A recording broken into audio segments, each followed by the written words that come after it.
কিছু মানুষকে আমি কখনো জানতে দেইনি, বুঝতে দেইনি তাদের কথার আঘাত আমার হৃদয়কে কতটা ক্ষত করেছে।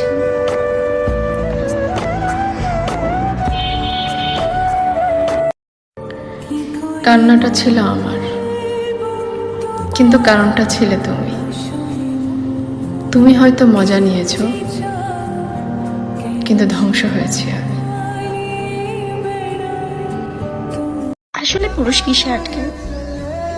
সৌন্দর্যে আটকায় না, মায়া আটকায় না, ভালোবাসায় আটকায় না। পুরুষকে তুমি যত ভালোবাসা দেখাবা, পুরুষ তত অন্য মেয়েদের দিকে ছুটবে।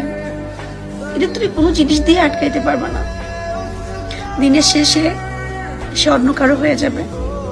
পুরুষ আগে ভাবতাম মানুষ এত বছরের সম্পর্ক কিভাবে শেষ করে দিয়ে চলে যায়, তাদের কি মায়া লাগে না? এখন বুঝি নারী এত সহজে তার শখের প্রিয় মানুষটিকে ছাড়ে না। শখের মানুষরাই বাধ্য করে তাদের করা কিছু কাহিনী নারীর ভিতরটা ধ্বংস করে দেয়।